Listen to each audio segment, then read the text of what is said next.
The Phillies finally. The home opener is here. Could have been yesterday. Should have been yesterday.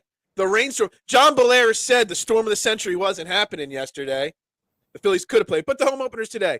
I got my boys, the OG band, Marc Moscatelli and Jason Vorhees, with me today. We're going to talk Phillies, Flyers, Sixers, Eagles. We're going to go around the horn. So trending the AM, it starts in 30 seconds.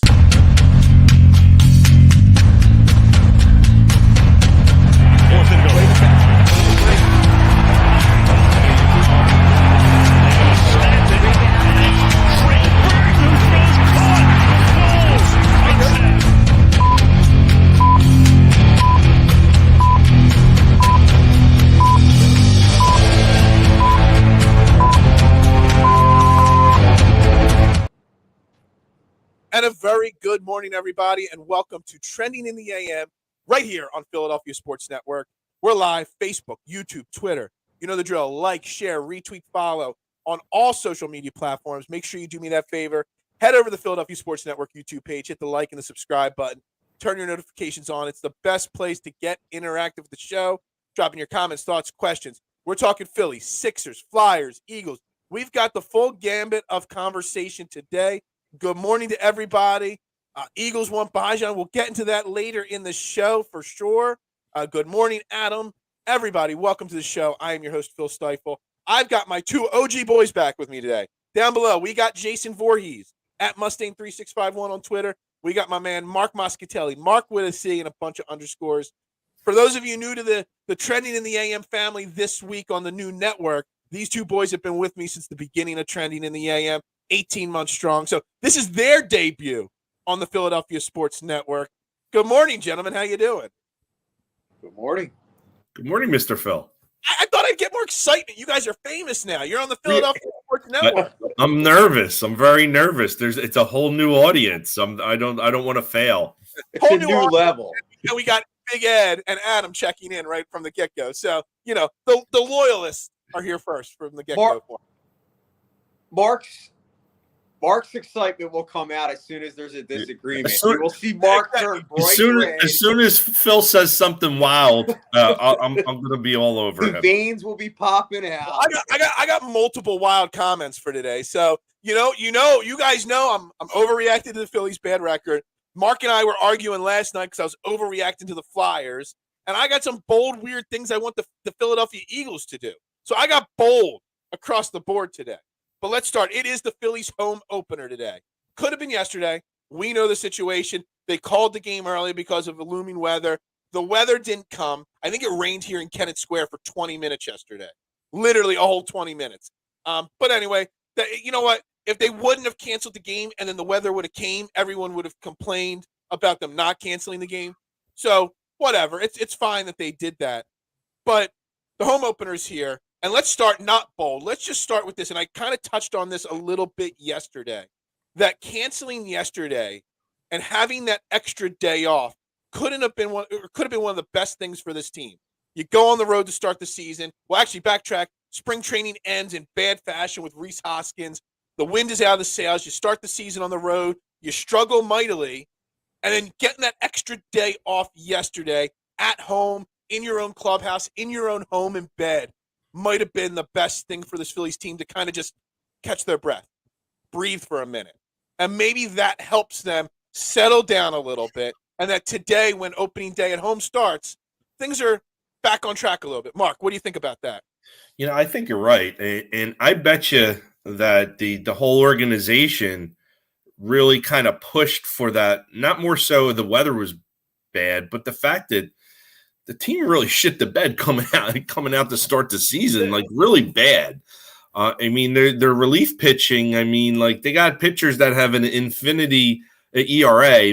They may have come down to the 80s or 90s since then, but like they really got off to a bad start. And you know they're hitting, but their hitting isn't timely. I mean, their batting average is pretty good. They have tied for the most extra base hits, but they're not. So the other team in the run category. I don't know. I don't know if it changed yesterday. And first off, Aaron, I said this already. You complain about them canceling a game that didn't need to be canceled, but if they didn't cancel the game, and then the rain started 20 minutes into the game like it was expected to, then everybody complains about that. On to Mark, on your point, I don't know if it's still like this, but going, after Game 6, the Phillies were, I think it was 7th in the league in batting average, but they were in the bottom 3rd in hitting with runners in scoring position. So, I mean, you could be the best hitting team in baseball. If you can't drive the runs in, it's meaningless. Jason, was this a good break, a good breather for the Phillies as a team? I mean, they absolutely need a reset. I mean, I know you're saying that you're overreacting. I mean, listen, I've been trying to be positive, and you know me. I'm Mr. Negative Nanny when it comes to the Phillies. Like, people are actually saying, is this Jason? Like, I'm trying my hardest to be positive and look at good things and understand that, yes, it's a 162 game season. It's a marathon. It's not a sprint. Not a marathon. Yeah. Correct. So the point is I guess I get to the point where I'm like, okay, I look at the team, I look at what's happened. I get it. Bryce Harper's not here right now. And hopefully the news is trending that he will be back a lot sooner than later. Losing Rhys Hoskins, I think that realistically was a huge thing for this team as far as like mentally. I think it really affected them. But they got to have the next man up mentality. The Eagles have been doing it for years. I mean, the Eagles just lose guys and, they could sit there and put their head in their sails, or they could say, you know what, it's the next man up. And that's what the Phillies need to do. And unfortunately, the problem with that is, Jason, there is no next man up on this team. Cody Clemens? Is that who you're talking about? Cody Clemens is going to be making his debut for the team in some form today. I mean, this is the problem. Like, I tried to talk about all offseason. Everybody was hyping, and both you guys had mid or upper 90 win projections for this team. I had 87, and I said, you have no Harper. You lose Hoskins. All you did was add Trey Turner. Like, you didn't really make this team any better. You just filled some of the gaps that this team already had. And when you look at it, when you lose Hoskins and Derek Hall's your option, not a great option, and then he goes down, you've got no option. You've got Josh Harrison, Brandon Marsh, they've missed time already with being banged up. You got a guy, Christian Pache or Pache or Peachy or Pucci or whatever. Dude, I don't even want to know how to pronounce his name correctly because he doesn't belong on a major league roster. So we've talked about this, Phil. We've talked about the fact that, everyone says, oh, my God, the Phillies farm system has gotten so much better. No, it takes years for that to happen. And the problem is, yes, we might have some really great pitching prospects, but as far as our hitting, there's nobody. Like, there really isn't. You have them on the team. You have Alec Boehm and you have Bryson Stott. They were your only really two good guys as far as hitters that you had. You have nobody. I talked about that yesterday on the show, actually. It was that, McGreary's now down in it. Your Painters are injured. Ranger Suarez is injured. Now McGreary, your third best pitching prospect, is injured. But at least you had pitching prospects. The Phillies, you've got to decide you bring up Cody Clemens or Scott Kingery as your fill-in now on this roster. You've got to have a guy like Pache on your roster. Mark, I mean, it's pretty bad and slim pickings. And maybe Dave Dombrowski. Dave Dombrowski's move, Mark, is the big move, the Trey Turner move, the Bryce Harper type move. That's his move. He hasn't done anything to fill out the outer parts of this team. Well, first I want to go back to what Jason said a little bit earlier about Rhys Hoskins. He apparently meant much more to the team that I think we all gave him credit for or lack thereof, because they have been really flat and they're really missing him in that lineup right now. Maybe not so much in the field, but they're missing him in the lineup right now immensely. And it's like, it's almost like their guy died or something like that. They got a memorial with his locker that was on the road and things like that. So I completely missed there. Like I thought it was not that big of a deal, and we were getting ready to transition away from him. But it's obvious the team thinks differently, and it's a shame. Maybe he could pull a Kyle Schwarber and, God willing, we make the playoffs in another World Series. We can see him then. But, yeah, the team is really missing him there. As for the players, like Dombrowski isn't known about cultivating a minor league system. He goes out, like you said, and gets the big players and the veterans and wins your series, hopefully, and then Jets, and then that team takes a massive dump because they have no farm system. So that's something that you guys have to keep an eye out. Listen, pitching wins games. I'm glad that our top prospects are pitchers, but what good are they if their arms are all dead or they're on the injured list? So it's a rocky start to the season. It's making me nervous. I wanted to bring up Big Ed's comment. I wanted to bring up Big Ed's comment on Nick Castellanos, but then basically everything you just said, Mark, brings me back to my original point of overreacting this week is Rob Thompson not having these guys ready for the opening day. And everybody wants to give me excuses for the World Baseball Classic, the injuries, the short off season. Well, the Houston Astros have a winning record. They had a short off season. A lot more of their players played in the World Baseball Classic than the Phillies. You know, I just hear a lot of excuses. And it's not hating Rob Thompson. It's just he's never been a manager for a reason. He just doesn't have these guys ready to go. You just don't like him, Phil. I love Rob Thompson. You just don't like – what? How did they do in spring training? They held their own, right? They won some games. They finished below 500. It's friggin' spring training. Did they hit the ball? Did they throw the ball? Did they catch the ball? I think they did. Sometimes. They're not doing it now, though.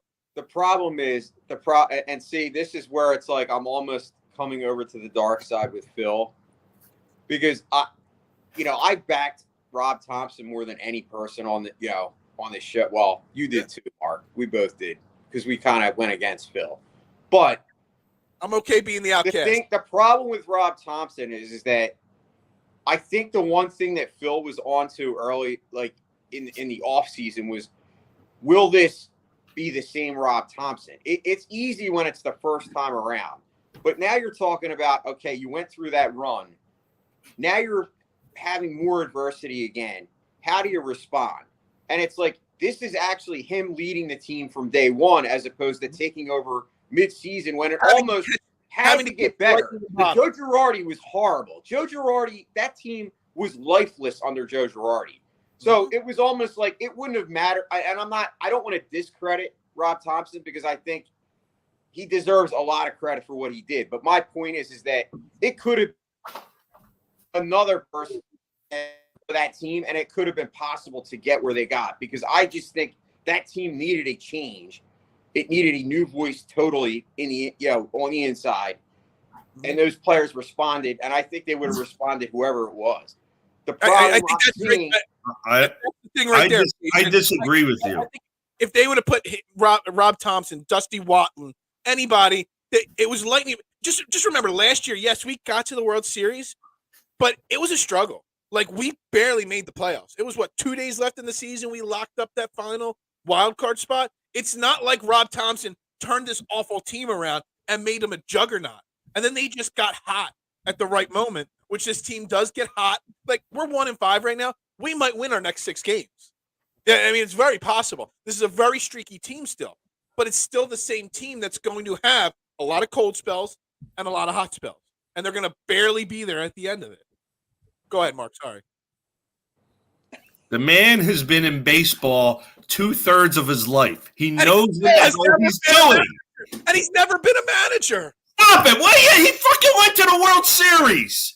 He took over a team that was dead. It was dead. Why you got to do this to this man? 1355. Mark it down. 1355. Jesus Christ, man. It's 6 games into the goddamn season.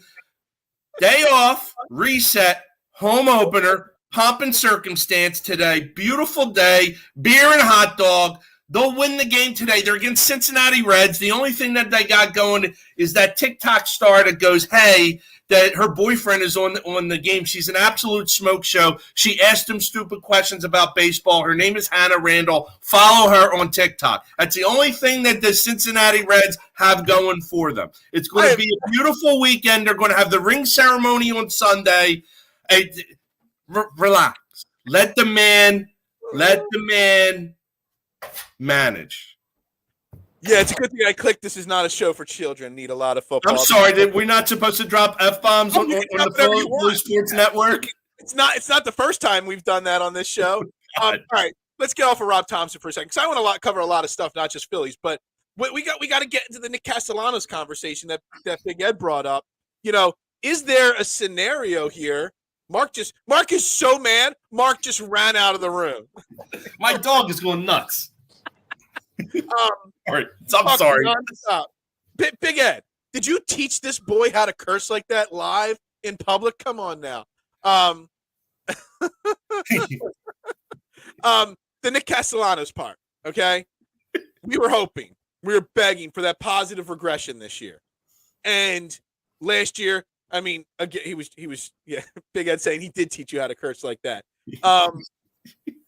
We can say I'm overreacting to a 1-5 record, but can we say we're overreacting to the fact that Nick Castellanos is hitting $180, has struck out more than 50% of his at-bats, 12 out of his 22 plate appearances so far? Is this an overreaction? Or are we still supposed to be like, he'll figure it out eventually? Because this is just exactly what we saw last year, again, from Nick Castellanos. Jason, are we overreacting to this part of it? Yes, because I look back. So I followed Nick Castellanos a lot, especially when he was with Detroit. Not so much the season when he had this best season with the Reds. Right. But Nick Castellanos is notorious for slow starts. He usually picks it up around May, and that's exactly where he picked it up last year before he had that injury. Mm-hmm. So I'm not necessarily ready to sit here and crucify Nick Castellanos because it is only a 6-game sample size, or 5, right? 5 or 6. I can't add. But if you look at Nick Castellanos' bats, he also has walked a lot more this season. He might have struck out more, compared to his bats. He's walking at a better rate. So that to me tells me that his eye is better. He's being more patient in areas where he wasn't last year. Listen, I don't think we're ever going to get the Nick Castellanos that some Phillies fans think we were going to get. I think that season he had with the Reds when he hit the 30-some home run, 35 home runs, that was like his peak pantheon. That was like his best season. I don't think we're going to get – if we get a Nick Castellanos that hits 280 and hits 20 home runs, I'll take that over what we got last year because last year was horrible. He needs to hit doubles too. And drive in a few runs. He doesn't, again, Jay, you're right. He doesn't have to hit 30 home runs on this team. He doesn't have to knock in 100 RBIs. He does need to hit for average. He does need to get on base. And like my dad just said, you got to stay away from that outside ball. He can't be striking out in critical situations. He did start off hot. He had like 4 extra base hits or something like that. He just went into the tank. Again, like I hope that he doesn't. I don't want to spend 3 hours talking to Castellanos, Mark, but again, this is going towards Rob Thompson. Rob Thompson's got Nick Castellanos, who's still not fully back or ready or wherever we expect him to be, hitting him in the 4 and 5 hole every day. Shouldn't Rob Thompson? We talked, Jason, didn't we talk about this last year? Bumping Nick Castellanos to the 7 or 8 hole. I know you don't want to pay an 8-hole hitter $25 million. Who cares? Maybe take some of the pressure off of him. You got Alex Bohm in Game 6 that we lost, hitting whatever 380, and he was in the 7 hole. And Nick Castellanos was hitting cleanup. Maybe this is a little bit on Rob Thompson. I will say this, Phil. Like that lineup is screwy. I will bat Bohm probably in the 3 hole. I would move Stott up. Stott takes a lot of pitches, and I said this in the playoffs. Schwarber should be in the cleanup spot, yeah, not the 2. Once again, you drop him out of the leadoff spot, but you put him at 2. He needs to be in the 4 spot to clean up. Can I say this? Isn't him being in the 2 hole, Kyle Schwarber, worse than him even leading off? Yes. At least in the leadoff spot, he's got that leadoff home run power. In the 2 hole, he literally provides nothing. Put Bohm in the 2 hole. Put Bohm in the 2 hole. Do they have him in that 2 hole so Trey Turner can steal more bases and make the field a little more honest for him to hit? That's overthinking it right there. That's what analytics is. Yeah. Well, then is that what they're doing? Is what I'm asking. So what it should be? Tell me no, or you tell me yes. Kyle Schwarber belongs in the cleanup spot. You need your best power hitter. It's always been. And they're trying to reinvent the wheel. Yeah. I would say this is what I brought up as a ballpark idea because of this Castellanos situation yesterday on the show. I said it should be Trey Turner 1. It should be Bryson Stott because of his ability to take pitches in the 2 hole. He could keep, the field out, give Turner that room to run and stuff like that. Bohm should be in the 3 hole. Fine. Schwarber should be in the 4 hole. JT in the 5 hole. Do it. And then you go. This was before we knew Dirk Hall was out there. I was like, okay, then Dirk Hall in the 6 hole, Castellanos 7, whoever else, Sosa, whoever in the 8 hole, and then Marsh in the 9 hole. But really, we're just talking about the top end of the lineup. Is that better than going Turner 1, Schwarber 2, and having Nick Castellanos in the 4 hole right now? Is Brandon Marsh now hurt too? Yeah. He was banged up. He did seem like he was ready to come into the game on Wednesday. I don't know if he ever made it in late, but he wasn't going to play. And then he was in the dugout getting himself ready to go into the field. So it's a nothing. It's not to be worried about. So again, this is Rob Thompson not having this team ready to go. Can I blame Dave Dombrowski a little bit? You can absolutely. If we can blame Daryl Morey. Can I blame Dave Dombrowski for having such a top end roster? It's so 100%. High end. It is. You have nobody. That you can bring up. You tell me. Look around the league. Look around Major League Baseball. Who are you going to bring up? This is what I'm talking about, Mark. This is the problem. We've acted like this team turned a corner and we have such a great farm system. It takes years to fix the ineptitude of Matt Klentak and that freaking regime ruining this team as far as prospects. Look around the league. Look at the Orioles. The Orioles have done it the right way. Look at a team that actually rebuilt the right way. The Orioles are going to be great for years now. Look, they have Adley Rutsch. They have all these guys that everyone laughed at the Orioles, but at least they did a true rebuild where they actually learned how to draft guys that are good. Yeah, but didn't they also have nobody? Did they sell any of their assets off to get those players? And how awful was that team? Do you really want awful baseball here? I'm not saying I want that, but what I'm saying is that I've lived my entire life with awful baseball. I don't want it anymore. We need to talk about the importance of building your farm, having a good system in place to draft players, and not just somebody at the wheel that has no idea what they're doing. And that's the problem. And now you have Dave Dombrowski, and you talked about it. I love Dave Dombrowski. I do. But he's not looking to the eye of the future. He's not helping your farm system. He's not helping the future, but he's also not helping the now. If you look at the lineup that we're putting out every day, when you've got Brandon Marsh, Sosa, and Pache, in your lineup, that's not a winning lineup. That's not a World Series lineup. And Adam's saying blame Ben Simmons while we're at it. Let's blame Ben Simmons and Carson Wentz for all our struggles, Adam. That they are the root of the problem right there. All right, guys, real quick, because I know I want to get to the Flyers for a few minutes. Then I want to talk football for some of the people that are waiting for some football talk in the comments here. Zach Wheeler on the mound today. What's his name? The guy for the Reds, Lodato or Hunter Green. Oh, Hunter Green. I thought they had the lefty going today. Maybe that's no. Hunter Green got pushed back. Okay, gotcha. Oh, that's right. Okay, gotcha. Does Zach Wheeler turn it around today? Because I was concerned about Zach Wheeler's first start. He only hit 97 on the gun one time, and that was it. He was in the mid to low 90s on most of his fastballs. Are we concerned about Zach Wheeler today? And if not, do the Phillies turn it around after the day off and get the win today at home for the fans? Mark?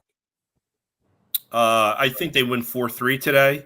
And just remember, Zach Wheeler went through the same thing last year starting the season. He had a dead arm. So I think that is going to be his MO, and you're just going to have to live with it. But I mean, I think he's our best pitcher on the team. You could say Nola is, but I think Wheeler's the best pitcher. Ride him out. Okay. He's got to get to 6 innings. Please get to 6 innings. Don't tax the pen too much. Mm-hmm. But I think I don't think they're going to let the home opener go and lose. I think it's going to be a great day, a great game, 4-3 win home opener. And to what Jason said, a nice reset for the team. Yeah. Jason, do you agree? We get the W today? I agree with Mark. I saw Aaron commented. Aaron knows Wheeler better than all of us. I mean, he was a Met, and it's the same thing. He does start out sometimes generally slow. He's not, like Roy Halladay, who was, 9 innings on game 1. He's just not. It's hard to find pitchers like that. I'm not going to lie. I'm a little concerned facing Hunter Green because that's the exact pitcher that we struggle against. The guy throws 105 miles an hour. He actually had the fastest pitch this year 3 times, beat his own record. Okay. I am concerned about that, but I do think we find a way to pull out the win because he does kind of get wild as well. So I'm going to say I'm actually going to go better than Mark. I'm going to go 6-3. Okay. Phillies W. I will say, even though the Phillies are 1-5, and if the ceiling seems to be falling, they are a -195 on the money line to win today, which for you non-gambling experts is a heavy favorite. That means you got to lay $195 to win $100. Well, the Reds are a god awful franchise, and I don't think Votto is playing. He's still in. The Reds is he still out? Record. They are 3-2. The Reds, just so you know, they are a terrible team, Phil. They are a terrible team. Let me tell you something. Monday morning on this show, Overreaction Monday, if the Phillies lose this series to the Reds, will not be a pleasant morning show. If that's the case, let's transition. We spent 26 minutes there. I'm going to spend 5 or 10 minutes just generalizing about our Flyers. Jason, I don't think you even saw this because I kind of hinted at it before the show went live. Mark thinks I'm an idiot for this opinion here. Jason, you may not. Do you know, Jason, if I say the name Billy King, do you know who Billy King is? Former GM of the 76ers. Yes, Billy King was hired yesterday to help the Philadelphia Flyers find their next president of hockey operations. And to me, that is the most Philadelphia Flyers thing in the world to do. Hire a basketball guy to find a president of a hockey team. And I just made a joke about it. Mark thinks I'm nuts because he thinks Billy King is great. He's probably on his list of top 10 Italian Americans or something. I want to know where I fall on that list, Mark. You're low. You're low on that list. I know I'm low on that list. But, Jason, isn't it total Flyers like way of things going now that they go hire a basketball guy to help them restock this team? I mean, you just blew my mind because I didn't even hear that. And this is how plugged out I am on the Flyers. I have not watched the game in 2023. I refuse to support this team until they actually make some right decisions. Yeah, I could have been like half of Flyers Nation that got excited when they got, when the news dropped about Dave Scott. I'm not excited because it's the same old thing. This just shows you, this kind of a move just shows you how inept this organization is at the top. It's disgusting. It is. Why would you hire? What does Billy King know about anything about hockey? I'm sorry. Well, Mark, why do you love this? So, I didn't say I love it, but just you look on the surface and say, "Oh, Billy King, he's a basketball guy. Why is he looking for a GM for a hockey? What do you know about hockey?" The man failed basketball guy. Failed basketball guy. Stop it. The guy is, as much as I hate Duke University basketball, he is a Duke University graduate. He's a pretty smart dude, okay? He ran 2 professional franchises with the Nets and the Sixers. But here's the deal. He failed. Under his regime. He may have failed, but that makes him a better person to choose the right person because he can look inward and say, I failed because of X, Y, and Z. We need to make sure that the guy that we select doesn't have X, Y, and Z. No. Secondly, he is the owner of the company or an executive of the company in charge of the I guess the sports end executive search. My biggest concern with Billy King is, did you see the list of people he's targeting? Robert Esch, Scott Mellenby. Do these names ring a bell? Yeah. Ray Shiro. Do these guys ring a bell? These are former Flyers. They're going for former Flyers again. Why? Which means he's not running it. It's somebody above him pulling the strings, which is why this team is a disgrace. He's a senile old man. He's a. Flyers suck. I have facts that he is senile, yet they're still having him run the organization. I have a source that tells me he has some cognitive issues, and he's running the organization. Let me tell you something. Let me tell you something. First and foremost, Billy King, yes, he failed. Okay, as a GM. 2, he's a Dookie. That's strike 2. No, are you? I will say, he's a Duke graduate, and a Duke basketball player are two separate things. Jason, Duke graduates are smarter than Villanova graduates, right? I mean, I didn't say that. I didn't say that. Oh man! But realistically speaking, it's not. He might know what it takes to not succeed in the NBA, but he knows nothing about hockey. That would be like a pizza shop owner trying to run, I don't know, a shooting range or something like that. Like, I'm just trying to think of the businesses it'd be like me hiring you, Mark, to come work at my pizza shop. You don't know what you're doing. I would crush it as your manager. I don't know about that. I don't know. But seriously, I just think it's so Flyers to go out of their way to hire somebody to help them hire their open role that knows nothing about the sport of hockey. I don't care if he's a sports executive guy and he knows sports. I think it just seems and spells desperation. I made the joke, Mark, and then you can comment. I made the joke that the Flyers should go out and hire Sam Hinkie. But it's a joke. Sam Hinkie knows nothing about hockey. But, that would be kind of similar to what they're doing with Billy King here, Mark. The biggest problem that we have here is the name Billy King and him. Wait, Mark, just can I cut you off? Yeah. There is one big thing with Billy King and me. I forget what year it was, like 99 or 2000. I was at a wedding at the Bellevue or whatever in Philly, and he was there. He wasn't at the wedding, but he was staying at the Bellevue, and I was waiting for my car at the valet, and so was he. And I said, "Yo, what's up, Billy?" And I went to say hi to him, and he turned around and walked away from me. Sounds like a dookie.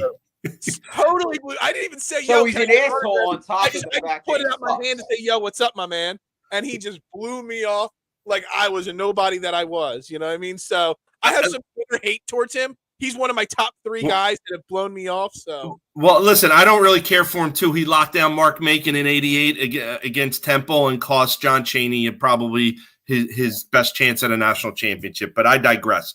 Here's the thing. All kidding aside, all these big sports organizations and even like your large companies go through executive search companies. And the only issue you have here is they've selected a search company that happens to have Billy King as the president of their sports executive division.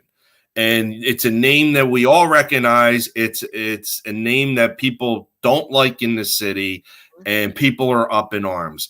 Do I think he probably knows what he's doing to find an executive? I think he probably does in general. But again, the optics, which everything with the Flyers of late have been just god awful, and they continue to shoot themselves in the foot. I've never seen this team as bad as it's been. I really haven't. And this team, like for years, you couldn't get a season ticket. You couldn't buy. It was sold out. The games were sold out. They always played competitive, and they were always one of the top seeds going into the playoffs. And for them to fall off a cliff like the way that they have is just, I'm befuddled. And it's a dead, in my opinion, it's a dead sport in this town. And I firmly believe that the Union Soccer have eclipsed them in popularity. I really do. And people, snap at me when I say that, but have you been to a Union game lately? They're a blast. Yeah, it's fun. It's fun, and the kids come and play soccer. They don't play hockey. You're a big Flyers fan, Jason. I see more people talking about the Philadelphia Wings lacrosse team on Twitter than I do the Philadelphia Flyers outside of this week because of the Billy King news. It's sad because Mark, you just nailed it. Like people come at me and try to tell me how I'm not a fan because I don't watch the Flyers and I don't want to rah about the team. Why should I get excited about a team that's the worst version that I've ever witnessed since I've been alive? The team is this organization is dysfunctional. It's a disgrace. Phil used to be the biggest Flyers fan out there. I've been to more Flyers games than I have Phillies games in the last 30 years. But does that make you not a Flyers fan or want to watch? Of course you don't want to watch. Why should I watch when, dude, they do nothing? Nothing. Nothing. They do nothing. Nothing at all. Listen, they have a lot of problems. They have Danny Briere, and then his kid does something that casts light on them. They got Carter Hart. I mean, there's a situation going on when he was in juniors about a sexual assault that he may or may not have been involved in that could cost him the ability to play hockey. It's something that hasn't been talked about a lot, and we should have it on our radar. Not to mention all the dysfunction that we've seen. Now you got Torts is not even coaching the team. He's been in the front office, and he's letting this guy Rocky Thompson coach, and he's talking about his players. None of them are bought in and stuff like that. Like, this is a dysfunctional franchise, and Ed Snyder is rolling and rolling and rolling in his grave. This is not how he planned to leave this team. We wanted Ed Snyder out of here so bad. Now we all want him back so bad because it's 10 times worse with him gone. But I think that's a good transition because we can go from the dysfunction of the Flyers and how dreadful they are to the crown jewel of Philadelphia sports. And I know people want to talk football, so let's transition from dreadful to greatness, Flyers to Eagles. And we haven't done a show, the three of us together, in a little while. So, we're 2 weeks-ish away from the NFL draft, 2-3 weeks, something like that. I think it's 3 weeks from the draft.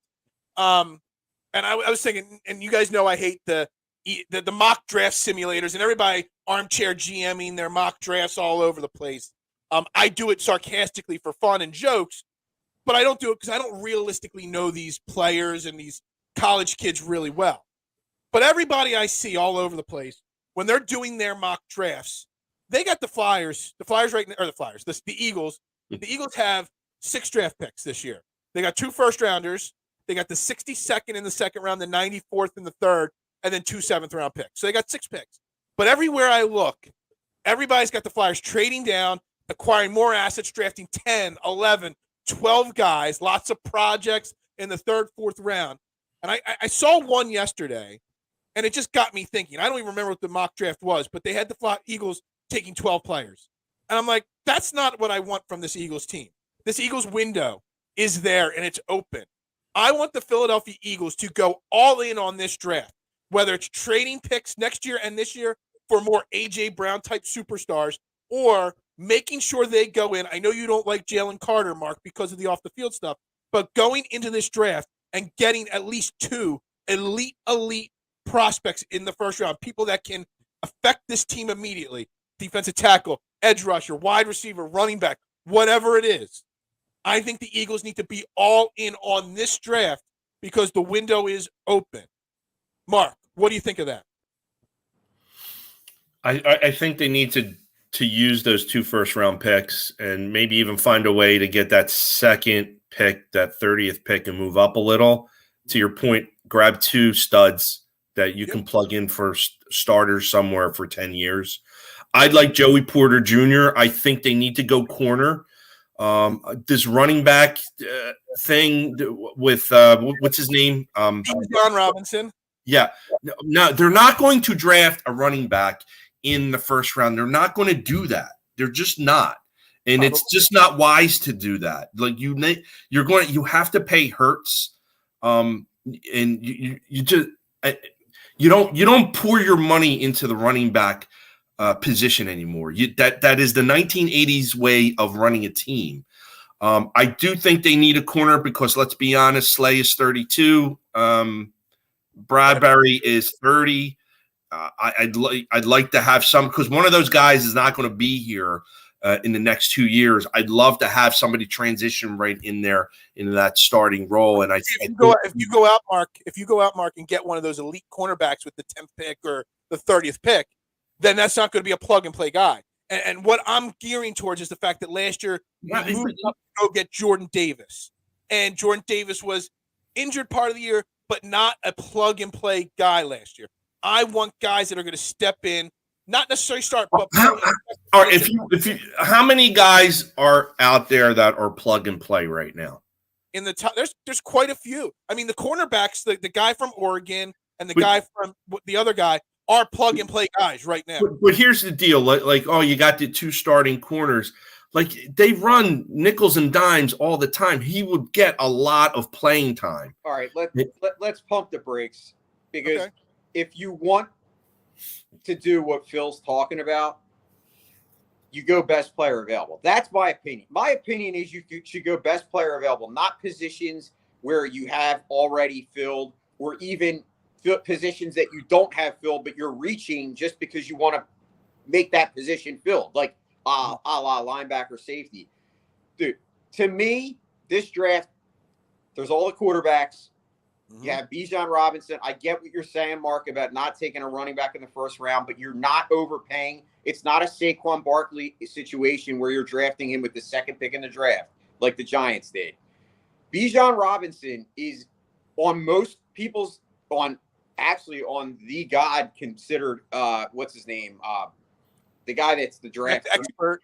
Kuiper? He's the second best player in this draft after Jalen Carter. They're 1 and 2 on the board as far as being best players in the draft.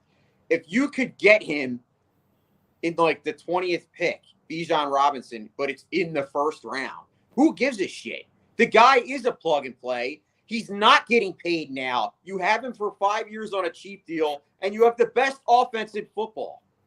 That's where I think a lot of people are misconstruing this. Like, and I'm not coming at you, Mark. I'm just saying you're just like 100 other people's opinions that the Eagles should not draft the running back in the first round.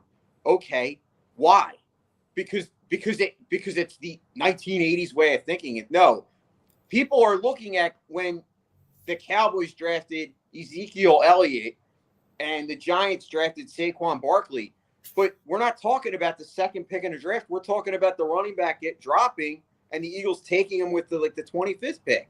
And by the way, Bijan Robinson isn't the only running back. They could take Gibbs if they decided to go the route and get the defensive tackle with the 10th pick and then draft Gibbs with the 30th pick. Now you have a running back and a defensive tackle in the first round, and you have both would be starting exactly.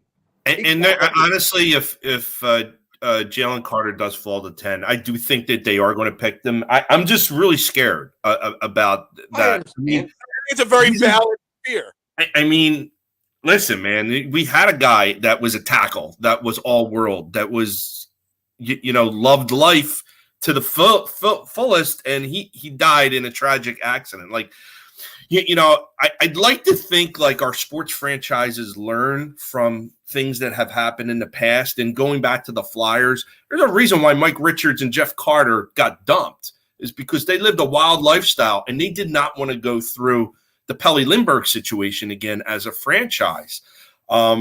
It's different ownership and different, players involved, but for me as a fan, I don't want to see that happen again. And that risk, I think, right now is very high if that's the type of life he leads. But and it's out in the open like that. Culture, though, Mark? Do you not believe in culture? Well, I do, and I think the Eagles will do their due diligence. And if he's there and they feel like they have the right culture and they got that big dude Dom, who's the security guy that doesn't let any shit go on. Maybe they do take a flyer on him and try to, set him on the right path. But I don't think it would be taking a flyer on him. You know what I mean? Like, he is legitimately their best football player in this draft. And he's only going to fall to 10 because of the off the field issues. On a football field stance, he is the best player in this draft, without a shadow of a doubt. So if he's there at 10, it's not like you're taking a flyer. You're taking a chance that, maybe he doesn't fall in line with Fletcher and Brandon Graham and Hassan Reddick trying to groom him to being a pro. But just because, Mark, how many mistakes did you make in college? Your college mistakes do not define your life. I didn't make any mistakes that led to the death of two people, though. Okay, all right. I get that. That's an extreme. It's an extreme. The fact that he's not in jail is just, wow. Well, obviously, it's a serious concern, but we're talking about kids, and yes, and it's an extreme mistake that they made. But don't people get to and think of it this way: this Eagles organization over the last 10, 15 years is big on giving athletes their second chance, and they've done well with that. I mean, the Michael Vick situation is the obvious one that jumps off the page, giving someone like him that second chance. And it didn't lead to a Super Bowl, but the Philadelphia Eagles organization was part of him rehabbing his life and turning it around. This culture of this, not just the defense, not just the locker room, the culture of the organization is now geared towards, a certain direction where you can plug and play any bad personality in here, and almost every single one of them is going to work out and turn their lives around, not their careers, their lives around. So I have the confidence in the organization to make sure his off the field issues don't continue to happen and he becomes a better person. I have trust in the team. I just is the risk worth it? And I don't know. I mean, if they pick him, I'm not going to go there and riot or protest or anything like that. To your point, Phil, like can they help him personally as well as professionally? God, I hope so. And if they do, I mean, we're going to be a better team for it. Plus, doesn't he have two teammates in the team, and Dean and Davis as well? So that might be a big help as well. And then we may be the Georgia of the North. I mean, they keep winning national championships and being great. 10. I think we should all be ecstatic. I don't know if he'll drop to 10. I mean, so I've been tweeting a lot about it lately, and somebody said, "What if he's there at 8?" And Detroit comes calling and says, "Give me your third-round pick to move up 2 spots to make sure you get him at 8." I want this team to be all in this year because, again, that window, the Jalen Hurts contract is looming. It's going to take effect soon, whatever it may be. There's rumors. A lot of people, putting out rumors and comments that it's going to be another, like I said, Patrick Mahomes type team-friendly long-term deal. The window, though, is there right now. The timing is there right now for this team. Yeah, Cole even saying it. Cole chiming in now. Jalen Carter is a must. Like, I would be willing to move up to make sure you get him. And I know it's a joke, and I know it's sarcasm. I went in and did a mock draft and found a way to get Jalen Carter, the wide receiver from Ohio State, and Bijan Robinson all in the first round. I sacrificed our whole entire future of picks to get this.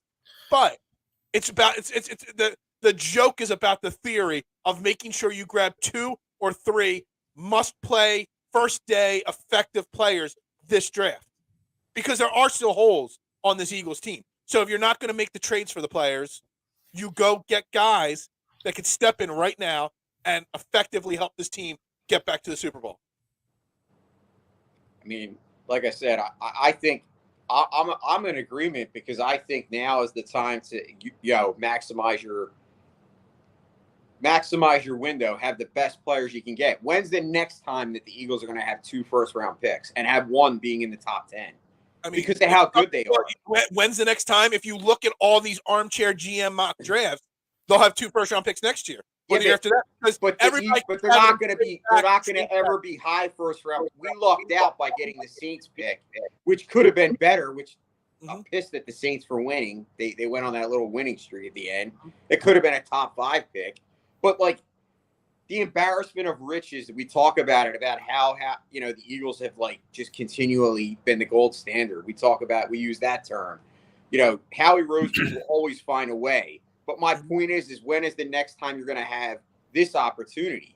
And you're right. It's armchair GM saying, well, yeah, but who's necessarily saying that other teams are going to want to trade up to the Eagles pick and give them another first-round pick next year? So here's the scenario. And I see Cole saying no to Bijan and stuff like that. The problem is I would say no to Bijan at 10. You're not going to waste the 10th pick on a running back. But if you trade up from 30 or trade back from 10 and you could get Bijan from somewhere in that 18 to 25 range, I'm all for it, like you said, Jason. So somebody, I forget who it was, an Eagles beat reporter, I forget which one it was, commented on one of my threads and said, what if Tampa Bay, because Tampa Bay seems to be a team that wants to move up. Tampa Bay calls and says, we've got 19, we got our first-round pick next year, and whatever else, a third-round pick or whatever. We want number 10 to get Jalen Carter. So you trade back to 19. And then your draft turns into getting Bijan Robinson at 19, maybe the safety from Alabama, Branch at 30. Plus you pick up that extra first-round pick next year. Are you passing on Jalen Carter at 10 to pick up future assets in future years? If something like that, Jason, you're shaking your head no already. I wouldn't pass on Jalen Carter if I knew he was there at 10. If I didn't know he was going to be there and it was ahead of time, and I'm thinking like, okay, we can make something where we know where we're going to get the guy and we know he's going to be there, because I don't think anybody's taking Bijan, but I could be wrong, dude. That's what I mean. Like, he's rated high. He's really rated high. We're talking about getting a Saquon Barkley level running back at pick 25. I think you would say that was like an awesome pick. The reason people bash that pick is that the Giants took a running back when they needed so many other things, there were other players there that were better, and they took a running back. Right. That's why. Cole said something really that kind of struck me. Don't pick a running back. Not his mom. Not passing. I hope Cole's mom's not watching this show, because that would be a damn shame. That he wouldn't pick running back in rounds 1, 2, or 3. And I agree with him, because what's the probability that you draft this first-round pick, okay, and after his rookie contract, you actually extend him out? Do you think you're really going to do that? And the answer, the way the history of this team shows, is the answer is no. And I would rather them go with the plan that they're doing than getting locked into a running back, a first-round pick, that eventually, after his rookie deal, you're going to have to pay him big money. And you have 2 Super Bowls, Mark. And you have 2 Super Bowls, and you maximize his potential. You maximized his potential. He's going to have his best. Your Super Bowls are based on your ability to throw the ball down the field and your line play. So I don't necessarily. And listen, I'm the guy that screamed and yelled why Andy Reid didn't run the ball, but the league has made a change. It really has. For the draft, I'd like for them to select 2 first-rounders. They can move up, down, or sideways in the round. I don't care. What I don't want them doing is moving out of the first round, because after, the second round, they don't really have any picks until the 7th. Or they have no 4th, 5th, or 6th round pick. But here's the thing, Mark. So they're going to make a deal. They're going to make it. I wouldn't be surprised if they traded that 30th pick to get some mid-round picks. I don't know if I would do that, but I don't like that philosophy at all. But here's the final thing. That's what they're going to do, though. That's what they're going to do. There's too much of a gap between your and you get some winners in those 4th, 5th, and 6th rounds. But Kelsey was a 6th rounder. He's a Hall of Famer. So whatever. But on the Bijan, you got to think the way they're doing it now, and you say the way they've been doing it with, you don't want to worry about having to pay a running back that money. Bijan is so elite. Don't you take into account the fact that Bijan and Kenneth Gainwell versus Kenneth Gainwell and Rashad Penny, the Bijan version helps Jalen Hurts extend his career. If you have Bijan, you do not need to run Jalen Hurts 18 times a game. You don't need to have Jalen Hurts doing the tush push 5 times a game. You're taking some of the pressure physically off of Jalen Hurts by having that elite. And if half of the experts are close to right on him, he is that level. He's better than Saquon Barkley. He's better than Ezekiel Elliott. He's going to be, if their experts are right, one of the best running backs of the last 20 years that comes out of the draft. So don't you take that chance to also prolong and help Jalen Hurts' health long term because that's the second ancillary part of getting Bijan Robinson, is that you're protecting Jalen Hurts a little bit, Mark. Well, didn't Miles Sanders have a career year and run for like 1,200 yards and all those touchdowns? And how much of a and Miles Sanders, to use the term that the kids are using these days, Miles Sanders is a mid running back. Okay, Bijan Robinson is not. He's the elite upper echelon. He instantly becomes one of the top 5 or 6 running backs in football as soon as he steps foot on a field. He'd be the best running back that the Eagles have had. I mean, he's projected to be better than Westbrook. He's projected to be better than LaShawn McCoy. He'd be the best running back we've had, probably in the history of the Eagles. Possibly. If he that's what he's capable of. To where he's at. And I know what Mark's saying. The league is not going that way. Yada, yada, yada. I get it. But you have that opportunity. I think Phil's on to something. I think you got to protect Jalen Hurts. Yeah. The more you surround Jalen Hurts with talent. I'm not doing it again. But if he's there middle of the first round, I'm taking that chance to protect him. And on a side note, I don't know if you guys caught the show on Tuesday. I had Brian Cameron from Philadelphia Sports Network on. And he said the rumors that we heard early in the offseason, before it was officially the offseason, was Dalvin Cook was available in a trade. And he still thinks that there is some truth that Howie Roseman might go out and make a trade for if he could figure out the financial aspect of it. There is Dalvin Cook. No way he's trading for a running back and giving up draft capital unless it's in midseason, and that is the last piece to the puzzle to get them over the hump. What you think it would in draft capital. If you look at some of the names that get traded, a Dalvin Cook at this point of his career with his contract situation is going to cost you like a 4th or 5th round draft pick, and that's it. He's not going to give that up. Now, I'll say this though, Phil. In the 2024 draft, they had a shit ton of picks, so maybe they would. They have 12 draft picks next year already. 5 of them are in the 5th round, but they've got 12 draft picks next year. There is a lot. Look, we could talk about trading up or trading down. This team has a lot of assets to go all in right now. And if it's not Bijan, if it's not Jalen Carter, if it's not Jacoby or whatever his name is, the wide receiver, I would see Howie Roseman making another draft day trade, whether it's for a safety or a linebacker. There's lots of names out there. What about the defensive tackle from the Titans that everyone's talking? Springer is his name, I think. I mean, there's going to be Simmons. Sorry, Simmons. You have Simmons. You have Byard. There's safety. The Titans are going to do a deal with the Eagles again. I'm sure that'll happen. Hey, they got what's his name, Treylon Burks or whatever his name is, out of the trade. You know, they're happy, right? Something like that. Running back depth is greater than potential. Maybe you're right there, maybe not, but I don't know. I just see Howie Roseman, no matter what, needs to be super aggressive right now because, again, the window is there. They're going to be the favorite to win the NFC or the NFC again. You go all in. You capitalize. You get guys that can play now, whether in trades or in the draft, and you go all in and get them right now. I don't know. That's just how I'm at it with it. I mean, you got the best offensive line in football. Jalen Hurts contract coming up.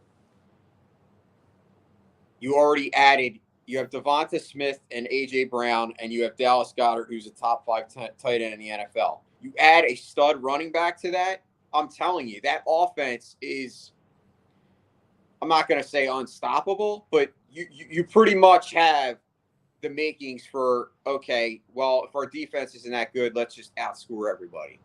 Because that's what he will bring to that team.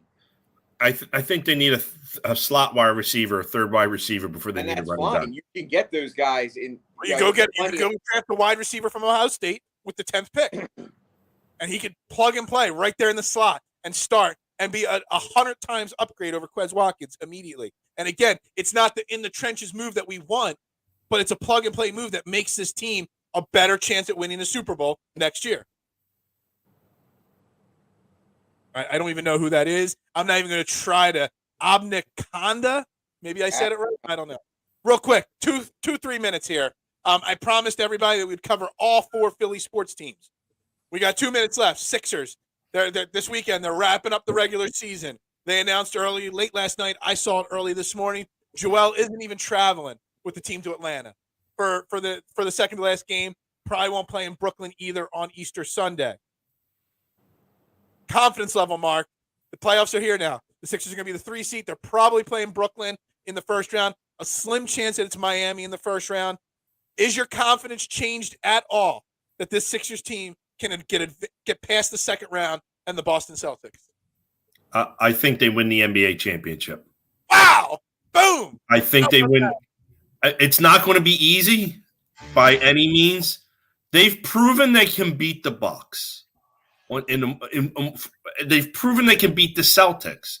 They got to go through those teams now, and they're going. If they play either or both, it's going to be a 7-game massacre on both sides. If they can come out of there somewhat functional, whoever they play in the West, they'll whitewash. I firmly believe they got to get out of the East, obviously. I do think that they'll definitely make the Eastern Conference Finals this year. I do think they can win in a 7-game against either of those two teams. And I think put your Nuggets up against the Sixers and they'll excuse my language. Apparently you can't curse here. They will wipe the floor with them. I just going to crop this section of the show out and put it all over the place. Then you gotta drop an F-bomb. That's 2 today, Mark. That's bad. Yeah. I'm never going to be invited back. No, you're done. I put it out there. And I believe in like karma stuff and history stuff. I'm just looking back to 1980 where all of our teams went to the finals and they all lost except the Phillies, who at that time had one of the longest droughts ever. They had never won a championship in their however many years, almost 100 years. It's been 40 years since the Sixers won a title. I think you had the Union, the Phillies, and the Eagles sacrificed so the Sixers can win their title. That's my philosophy. I believe in that. Look for the Sixers to win the Larry O'Brien trophy. Jason, do you have a bold statement like that? I'm nowhere near as confident as Mark. Mark, I don't know what you drank today, but I love Joel Embiid, and he's my favorite player in the NBA by far, and I wish he would win a championship. But I've seen this rodeo far too many times to see that, unfortunately, this team's not going to get to the promised land. I do believe they will get through the first round again, but I think they're going to get bounced. And I think the inefficiencies, I know it, Phil and I always blame Doc, or as everyone calls him, Glenn, whatever his real name is. But I think the real culprit in the reason why this team isn't able to move forward is Daryl Morey. And I just think, and we can't change the past. We traded Simmons. Thank the God that we got rid of that guy. The guy's a joke. We got James Harden. But I think James Harden was like this piece that like Daryl Morey just had to have. And I just think there was other players that could have been – there's other things that could have been done. I mean, I think of guys like Halliburton, the way he's progressed, and like, you know, certain other players that we could have had instead of James Harden. And I just think this team would be a better team. I think the problem is there's just too top heavy. It's Embiid, Harden, and that's it. That's it. And if you're forgetting Tyrese Maxey. Real quick, Embiid and Harden aren't on their A games, or they're injured, which they are right now, both of them. I just can't. They're injured. They're banged up. Real quick, I don't know if you guys saw it. Somebody, I didn't know. I guess there's some kind of a movie happening that Doc Rivers is in. Not Doc Rivers physically. He's a character in the movie, and he was asked yesterday. Lawrence Fishburne has been cast to play Doc Rivers in some movie. I don't even know what it is, but he's cast as it. And he said he didn't realize he was that big of a man to be cast by Lawrence Fishburne, size-wise. So I thought that was kind of hilarious that I saw that. I don't even know what movie they're making that Lawrence Fishburne. I'm going to have to look that one up. I have not seen. What kind of movie would they be making that Doc Rivers is a character? I have no idea. Do some research for me, Mark. On that I'll have something for you. All right, we got to wrap up Training the AM. This weekend is Easter, so I want to wish everybody a happy Easter, happy Passover. I need one favor from Big Ed, okay? I need a picture from Easter dinner of Mark sitting there with his mom sticking a bar of soap in Mark's mouth. And I need it sent because then I will plaster it all over social media and embarrass the hell out of Mark on that one, Big Ed, if you could do that. Guys, happy Easter, Mark. Happy Easter, Jason. I just got to say, this has been a great first week of Trending in the AM on Philadelphia Sports Network. Thank you to everybody that tuned in for the first week of the show on this new network.